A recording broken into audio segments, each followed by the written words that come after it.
Today we're going to talk about ghost stories, and I'm going to share with you 3 books that deal with ghosts and ghost stories. But first, let's just talk. Some people believe in ghosts and some people don't. Some people think you have to have evidence of a ghost in order to believe in it. And some people say that they've actually caught that evidence on film. Now, if you think you saw a ghost in a picture, would that make it real? Would you believe it? No. No? Okay. Well, let me show you. Let me show you some pictures of ghosts that have supposedly been caught on camera. This is actually a very famous ghost photograph. This is the, I believe she's called the Brown Lady. It was taken in a, like an English manor in the early 1930s. And you can see that there's a woman. This person, I think he was taking pictures of the architecture of the house, and he caught this picture, or caught this image of this woman walking down the stairs. Does that look real to you? No. No? Okay. Let's see what else. How about this one? This one was from 2005. And also, let me tell you, when you're looking at things like this on the web, on the internet, you need to be careful that you're not looking at hoax photographs. There are a lot of those out there too. And anytime you're looking at a website, you do need to evaluate it for credibility and make sure that it is a legitimate website. All of these pictures have been tested, so to speak, and they've been labeled as genuine. So this is a picture taken in the Philippines, and it shows 2 girls just out having a nice evening, and look who's standing next to them. Can you see that? There's look at the arm. See the? So it kind of makes you wonder, maybe. Here's another one. This one is just looks like a harmless picture of a bird sitting in a tree. But if you get a closer look at it, what do you see? You see the boy? Yeah, there's a picture of a boy. He's not really there, but he's there in the picture. So, anyway, those are just some real life examples. And the first book that we're going to talk about is called The Seer of Shadows by Alvin. Have you heard of Alvin? Okay. This book takes place in New York City in about 1872, and it deals with, you know, these days when we take pictures, we use our digital cameras, we use our cell phones, and, you know, they're very easy. We snap the picture and immediately you see it. Well, back in this day, taking a photograph was a very difficult process, and it took a long time. You had to snap the picture, it went onto a plate, you took the plate to another room, you put it in a solution, and then you would eventually get your photograph out of that. Well, the main character in this book is Horace Carpentine. He's 14 years old, and he is at the age where he has to become an apprentice. So he decides, or his father decides, that he's going to work for a society photographer. And this man really is not a very good photographer. He's a second-rate photographer, and he's actually kind of shady. His name is Mr. Middleditch, and never has any customers, so he's kind of poor. But one day he gets offered a job to take a picture of a wealthy lady named Mrs. von Macht. And Mrs. von Macht is grieving over the loss of her daughter, Eleonora. Her daughter, Eleonora, passed away, and she's very upset about this, and she feels that her daughter's spirit is restless, and so she wants to take a picture, or have a picture made of herself, and place it on her daughter's grave to help her daughter feel more comfortable in the afterlife and have rest in peace. Well, Mr. Middleditch decides to come up with a scheme And he decides that he's going to have Horace go into Mrs. von Mock's house, find a picture of Eleonora, a photograph of Eleonora sitting around. He's going to take a photograph of it, take a picture of the photograph, then superimpose that image onto the image of Mrs. von Mock that he takes at her house. So Horace doesn't really like this idea. He's a very moral, ethical person, and he doesn't like the idea of taking advantage of this grieving lady. But he decides to go along with it anyway, because he's really excited about being able to take a photograph. So he goes into Eleanor or to Mrs. von Mock's house. He ends up sneaking around, getting the picture. When he goes into the room to look at what he's taken a picture of, he notices that on some of the plates where he hadn't actually taken pictures, there are images of Eleonora. And he doesn't know how they got there.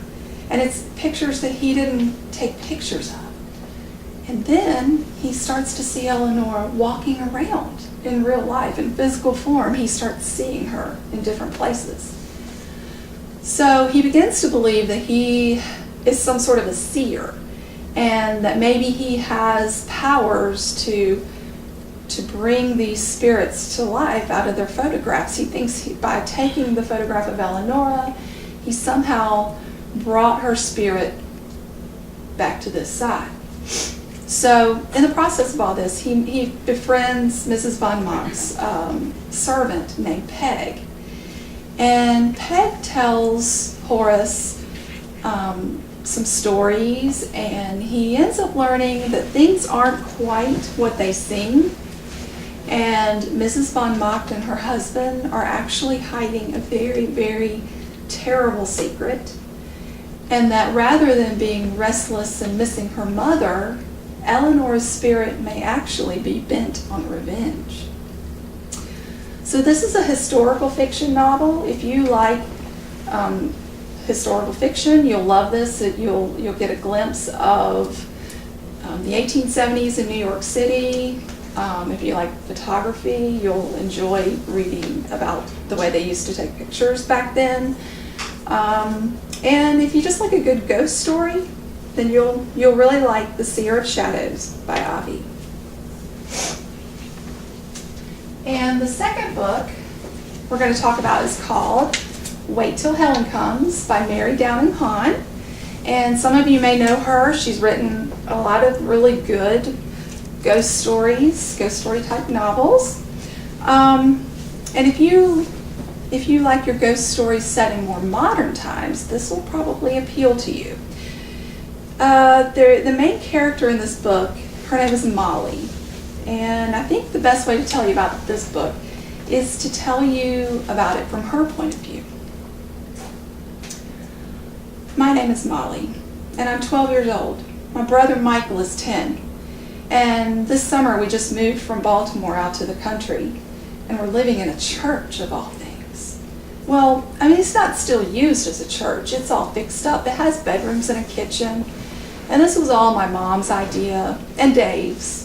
They've been married for 6 months, and she likes to paint, and he does pottery. So this church has like a couple studios that they can do their work in.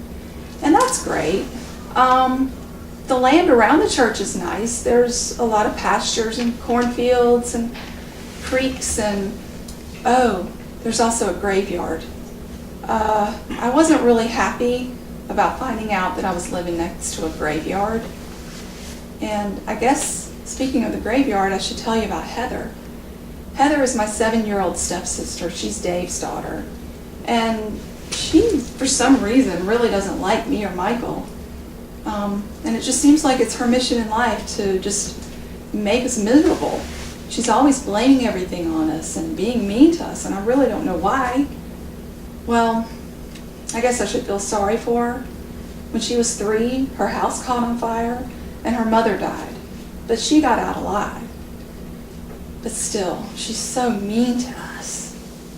And my mom and Dave, they want Michael and me to look after her and babysit her while they're working in their studios during the day, but it's so hard. I get up and Michael's already gone. He goes out and collects his bugs for his bug collection. And then that leaves me to look after Heather. And I have to go looking for her all the time. And not that I really want to find her, because most of the time she's in the graveyard. And she likes to hang out by this one gravestone that's under this big old oak tree. And then one day, last week, I walked up and I found her there. And she's sitting there. She had brought flowers and she's kneeling by the grave. And she's saying something like, "I'll be your friend, Helen, if you'll be mine." And I got scared, and so I called out to her. I couldn't see anybody that she was talking to, so I called out to her. And she got so mad at me. She yelled at me. And all of a sudden, the ground, the leaves started blowing around on the ground, and the wind was swirling, and I swear, I thought I saw something standing right there in the air between us. Well, I told Heather that I think she's in trouble and that she needs to stay away from the graveyard, but she won't listen to me. And Michael won't listen to me. He doesn't even believe in ghosts. And my mom just thinks I'm overreacting. But I'm really starting to get scared because Heather's starting to threaten us a lot. And she keeps walking around saying creepy things like, "Wait till Helen comes." Wait Till Helen Comes by Mary Downing Hahn. Okay, and the last book, maybe you like your ghost stories set a little bit closer to home. Maybe you like your ghost stories set in your own bedroom. I'm going to read you a couple stories from More Scary Stories to Tell in the Dark by Alvin Schwartz. And this is sort of a sequel to his first book that he wrote, Scary Stories to Tell in the Dark. So just read you a couple stories to give you a flavor for it. This first story is called Oh, Susanna. Susanna and Jane shared a small apartment near the university where they were students. When Susanna got back from the library one night, the lights were out and Jane was asleep. Susanna undressed in the dark and quietly got into bed.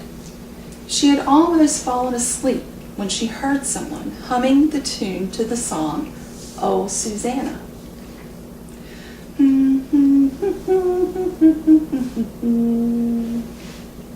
Jane, she said, please stop humming. I want to get some sleep. Jane didn't answer, but the humming stopped, and Susanna fell asleep. She awakened early the next morning, too early, she decided, and was trying to get back to sleep when she heard the humming again.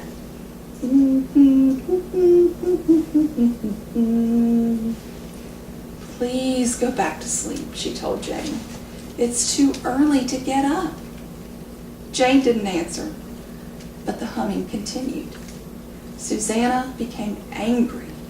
Cut it out, she said. It's not funny. When the humming still did not stop, she lost her temper. She jumped out of bed, pulled the covers off Jane, and screamed. Jane's head was gone. Somebody had cut off her head.